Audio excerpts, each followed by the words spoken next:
Right now at noon, the search for two men is underway in Beloit as police look for two suspects accused of shooting two people. Plus, the president continues to criticize the Mueller investigation into Russian election interference, why he's saying he might now speak to Mueller's team. And Ohio State football coach Urban Meyer is on paid leave after a claim that he knew a former assistant coach had abused his wife. This is News 3 at noon. Good afternoon, everyone. I'm Mark Hain. Thanks for tuning in to News 3 on this Thursday afternoon. We'll get to all that in a bit. But first, let's head over to the Weather Center. Meteorologist Chris Reese has a look at your first alert forecast. A little rain overnight. A little rain overnight. I actually drove through a lot of the lightning and thunder. It was quite intense, but now you'll notice today is a whole lot cooler out there, especially with some of that cloud cover sticking around. Here are temperatures outside right now. Most folks are dealing with temperatures that are into the 60s. There are some 70s showing up, especially across the south. So Janesville's at 73, Monroe at 73 as well. But as you work your way to the north, we're at 68 here in Madison. The Dells at 65, Black River Falls is at 63. As of now, we're warmer to the south because that's where we are starting to see a little bit more in the way of some filtered sunshine starting to break up that cloud cover. That is actually what has allowed our temperature here in Madison to warm a couple degrees over the past hour or so. Dew points are still into the 60s, but a lot of those showers and thunderstorms that came through last night, they are long gone, so we don't necessarily have to worry anymore about any shower chances around today. But here is that cloud cover. You kind of see how, especially back to the south and west, where the cloud cover is starting to get eaten into by some drier air. That's what we're going to watch as we go through the rest of the afternoon, and that should help conditions become a little bit more on the partly sunny side, but we're going to stay cooler as we go through the rest of the day. Kind of an early fall day out there. It is an early fall day, but don't get used to it. Yes. We do have some summer heat by the weekend. All right, we'll check back in a few minutes. All Thank right. you, Chris. Top of the news today, Beloit police are looking for two suspects after two people were injured in a shooting in the city yesterday. Police say they're searching for 20-year-old D'Angelo Thomas. It happened in the 700 block of Oak Street yesterday afternoon. Thomas and another suspect were trying to rob a 15-year-old boy. While they were doing that, a 41-year-old man jumped in to try and stop the robbery from happening. Thomas and the other suspect then shot the 41-year-old in the abdomen and the 15-year-old in the leg. Both are in stable condition. Police say the second suspect is described as a black male around 5'9" with a goatee. They're also looking for a newer model quad cab full-size silver pickup truck that was used in the incident. If you have any information on the shootings, contact the Beloit Police Department. Fitchburg police looking for a suspect who shot a man during an attack last night. They say it happened in the 1900 block of Pike Drive around 10:10. Several suspects entered the victim's apartment and attacked him. Officials say the suspects left the scene and may have been wounded during the attack. The victim taken to the hospital with serious injuries, but they are not life-threatening.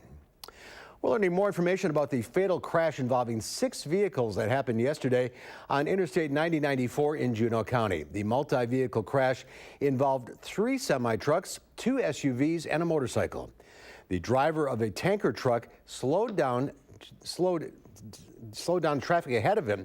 The Wisconsin State Patrol says a 60-year-old man driving a motorcycle and a 64-year-old Linden Station man driving a semi-tractor were both killed. One of the trucks then blew up and caught fire.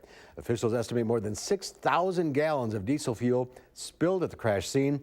Lanes were shut down for just over 12 hours. A manhunt is underway for a 62-year-old Texas man accused of killing a cardiologist who once treated former President George H.W. Bush.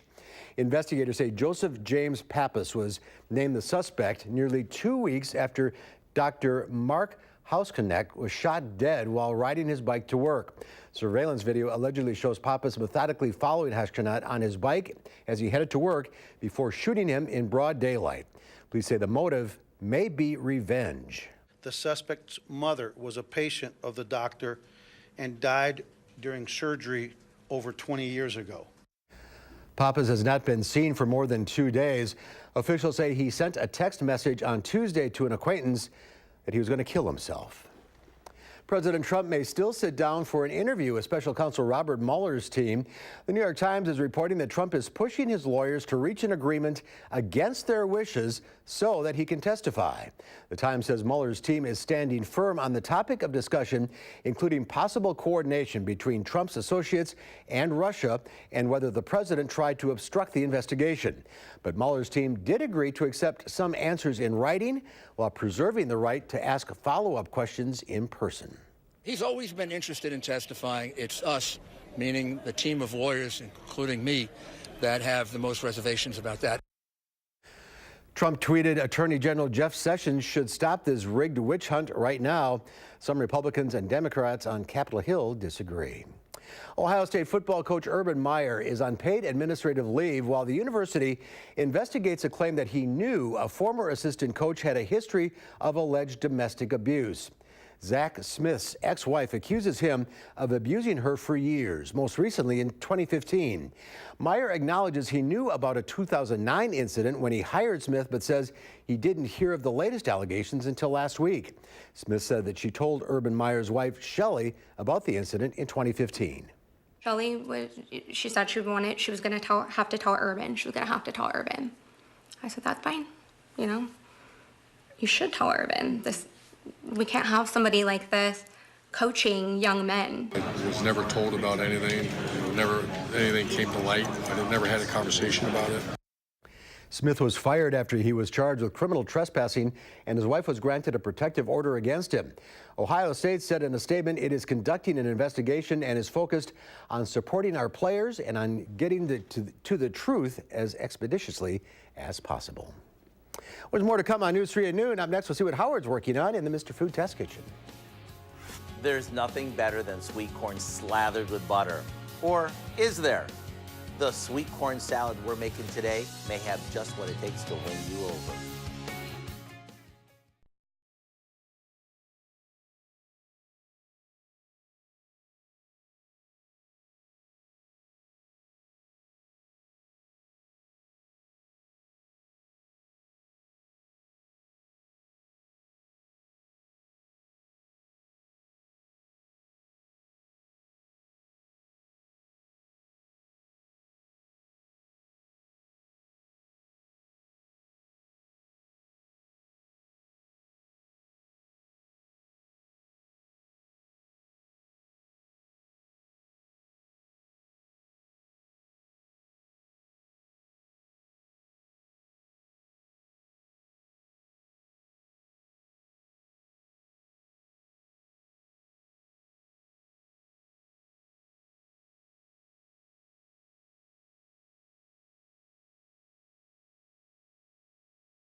If I had to name a best produce buy of the season, I'd probably have a pretty tough time. I mean, between the colorful bell peppers, juicy homegrown tomatoes, and fresh corn on the cob, I'd have to declare it a tie, especially since all three of them are at rock bottom prices. So what do you say we whip up an easy salad that combines all of these into a summertime favorite? We start off by boiling some corn on the cob just until it's tender. Then we take it out of the pot and let it cool. Next, we chunk up a few tomatoes, a green pepper, and a couple of scallions. You want to make sure the tomatoes are ripe, yet still on the firm side. Now we cut the kernels off the cob with a corn stripper, or you could use a chef knife. Then we toss everything together along with a lemony vinaigrette. It's what makes this salad come to life. See, told you it was easy. And since peppers, corn, and tomatoes are all so abundant this time of year, you can make a boatload for next to nothing. It's so good, you're gonna want to. To get the recipe for what we call our darn good corn salad, which of course includes the recipe for the lemon dressing, all you have to do is visit our website. I'm Howard with Kelly in the Mr. Food Test Kitchen, where today we found a summer fresh way for you to say, ooh, it's so good. All right, Howard, thank you. There's more to come on News 3 at noon. I'm next. A cloudy and cooler Thursday across southern Wisconsin. Meteorologist Chris Reese will have your first alert forecast when we come back.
Well, Papa John's works to rebuild its reputation and the booming new straw business.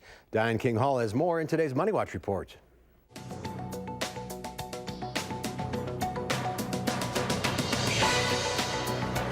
President Trump's proposal to increase tariffs on $200 billion worth of Chinese goods rattled Wall Street again. The markets opened lower as global trade tensions intensify.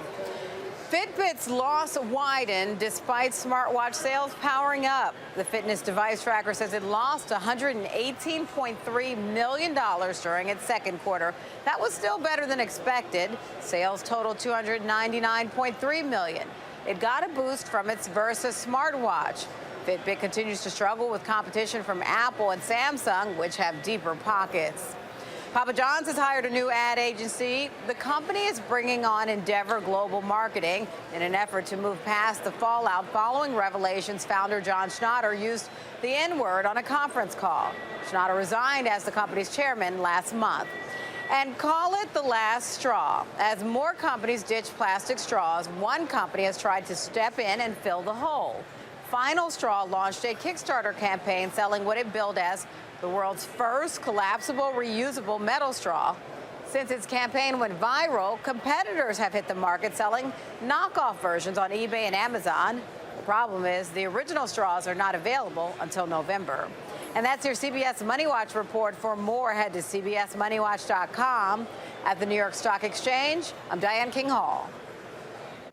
Diane, thank you. At the noon hour, the Dow Industrials down 41 points. The NASDAQ, however, up almost 68. Let's check in now with Q106 Farm Director Pam Yankee. Still the afterglow of the big Guinness world-breaking cheese board last night. Oh, that was outstanding. It was so much fun. I have my mini cheese board along with me today. Yeah, it was great. We want to congratulate the dairy farmers of Wisconsin for organizing that feat. If you missed it, here's a picture of a couple pictures from last night's event. And like we're talking about, Wisconsin now holds the Guinness World Record for the largest cheese board. And right there in front of you is what they call a mammoth cheddar cheese. That's 2,000 pounds from Henning's Cheese up in Kiel. They had to use a payloader to get it into the center of that cheese board, which is, I believe, better than 35 feet long. There was more than 4,437 pounds of cheese that Wisconsin cheesemakers from all across the state wanted included in on the big deal. And like I said, we had to load her up just right. There was a gentleman named Mike Marcotte, who was the educator from the Guinness folks that weighed everything, monitored everything from about 4:30 yesterday morning until the last little morsel was gobbled up last night. Chad Vincent from Dairy Farmers of Wisconsin, right after we received the official announcement that we'd won. The previous record, by the way, was back in 2015. The Netherlands held the record for the largest cheese board with a little over 3,300 pounds of cheese. So we really walloped them, and then everybody got a chance to enjoy the cheese. And that's Mike Marcotte, who's on the left. He's the guy from the Guinness books, and Suzanne Fanning in the middle that helped organize it. What a great time. I've got a video up on my website if you didn't catch us at live at 4 yesterday afternoon for all the fun. Just like Mark said, kind of the afterglow. Markets today are glowing a little bit. Corn and wheat are. Soybeans are still feeling that downward trend because of all the discussions that we thought were going to get started with China and are not. Now, despite the fact that we're still not having any good luck with China, our soybeans are still moving internationally. We got our export numbers today, and although we're not happy with this price, at least some of our export markets are still continuing to grow. Dairy today in Chicago, the barrel cheese up 2 3/4 cents to 145 3/4. 40-pound block cheese up 3 1/4. I keep thinking it's because of our cheese last night. To 157 1/4. Double A butter today, $2.32 a pound. You'd think that like 4,400 pounds worth of good Wisconsin cheese would put a dent in the market, but somehow I think we're going to find more. Yeah. That was great, though. That was super fun. You guys should have came down. That's one of those deals where I would have been there anyhow, but then they call that my job? Really? Yeah, I know. Get paid to do that? Any cheese. Yeah. Life is good. All right, Pam, thank you. Oh, that's a preview. We have a pet of the week coming up. All right, thank you. All right, Chris Reese is here now with a look at the weather. It's the dog days of summer. That's right, and I think our pet in here is pretty excited about the dog days of summer, but it doesn't feel like that right now. Temperatures are drastically colder than they were just 24 hours ago. 12 degrees cooler here in Madison, 21 degrees cooler in Green Bay, Wisconsin. So we are really seeing the effects of that cold front today. Of course, we've had a lot of clouds around as well. Let's go closer to home and show you guys some of those temperature differences. 15 degrees cooler in Watertown, 11 degrees cooler in Juneau. The Dells nearly 20 degrees cooler than they were this time yesterday. And we're finding our temperatures hanging out mainly in the 60s for a lot of us. 68 here in Madison, the Dells at 65, Watoma at 66. Now there are some 70s as you work your way to the south. That's because they're dealing with a little bit more in the way of some sunshine right now. So Janesville is at 73, 74 in Monroe, Platteville coming in at 75 as of now. But we have a pretty strong northwesterly wind that's bringing in some drier air eventually, though it's still a little humid out there. And that's also working to keep a lot of that cloud cover around. But the rain chances are now long gone. A lot of those showers and thunderstorms from last night have worked their way on out of here. But the front's still working its way through parts of central Illinois right now. It's just lost a lot of that energy, so you don't have too many showers and thunderstorms with that. Here's the cloud cover showing you that thick blanket of low stratus clouds that is across most of Wisconsin. We've had some dry air moving in from the south and west, so that's eaten into that cloud blanket a little bit. That's why we're seeing a little bit of sunshine beginning to filter on through here. But dew points are still in the low 60s as of now. That drier air back to the north and west, and that'll gradually work its way in here overnight as that cold front works on through. Eventually, that does mean some thinning clouds. It's going to be hard to break them up overnight, but we'll see some thinning clouds later on. He's happy about it because he wants more of that sunshine headed into tomorrow. By your Friday, we do get more sunshine along with warmer temperatures. Here's why. We do have this dome of high pressure that's going to slide in and impact our weather on your Friday, but as we head into the weekend, this warm front is going to come through. That's really going to shape up the change. Talk about taking off. Temperatures will likely reach 90 degrees as we head towards your Saturday before we begin to level things out around average for where they should be. So 72 degrees this afternoon, becoming partly sunny with that dry air eating into some of that cloud cover. 90 by your Saturday after a day of sunshine, and 79 for your Friday. We're keeping those upper 80s around into the later half of the weekend as well. But a cold front comes in Sunday night into Monday. That's going to help keep temperatures cooler as we go into next week. But we're going to keep a lot of that humidity around on Monday and Tuesday as well. Not done with the 90s yet. Not done with the 90s yet, but I am hoping this weekend is the last. We'll see. Fingers crossed. All right. There's more to come on News 3 at noon. Up next, Marissa DeGroof from the Dane County Humane Society is here with our pet of the week. We'll meet Bentley, a 2-year-old Great Pyrenees mix who doesn't like seeing himself, apparently, so we'll keep the monitors off him. That's coming up.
Marissa DeGroot from the Dane County Humane Society is here with our pet of the week, and we got a dog here, Marissa. Bentley. Tell us about this great Pyrenees mix. Yep, so Bentley is about 2 years old, so a young guy, and he was brought to Dane County Humane Society. He was actually surrendered because the family he was with just realized he didn't quite have the amount of time to devote to this big, handsome guy. You got to brush him every day? Yep, so he's, oh my gosh, he's got a nice laid-back personality, but he is going to take a bit of work. He does love to go on walks. He is going to need some grooming, and just somebody to really help him learn a lot more. He's only 2, so he's still learning so much more. Oh, do you see yourself in the monitor way back there? In the newsroom. And he apparently has really good eyesight. Hey, that's just another friendly. He doesn't like seeing himself. Yeah, he thinks that there's another great Pyrenees. You heard him barking before, so we turned off all the monitors. But we left one on in there, and he's. Well, you have an eagle eyes. Yes, very good vision, very smart guy, and that's why I think he's going to have a lot that he's going to want to learn at such a young age. And he was surrendered? Yep, he was surrendered, and right now he's in one of our big rooms at the main shelter, and when he was brought in right away, he was a little bit fearful, a little bit shy, so he does take a little bit to warm up to people, but once he does, he just wants to go around and get pets and get hugs all day. And just a lot of room and a lot of care. Yep. He's a special guy. All right, you have your special event coming up. We do. So tickets are on sale for Bark and Wine, and this is one of my favorite events that we do. It happens at the shelter. It's happening Saturday, September 29th, and you get to come in, enjoy wine, meeting a bunch of other people who love animals, and actually meet a ton of the animals that you're going to be helping. Tickets are now on sale? Tickets are now on sale, and those VIP tickets are on sale too, and those go fast. They do. So get on that.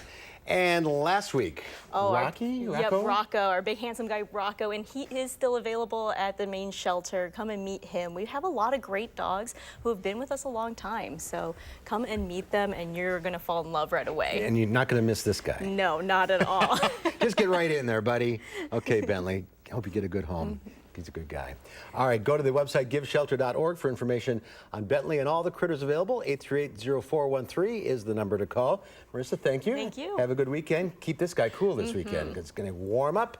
But for this afternoon, Chris Reese, that's nothing right, to worry it will about. warm up. We do still have a lot of the cloud cover out there as of now. Here's a live look from the Edgewater, showing you guys the cloud cover. It's starting to break up, though. If you look over towards Platteville, you are starting to see more in the way of some blue sky out to the west. So we'll see if we can get more of that cloud cover to break up into the afternoon, becoming partly sunny, but staying cool with temperatures in the low 70s. All right, that's our time for now. We'll see you on location at the CrossFit Games coming up at 4. Have a good afternoon.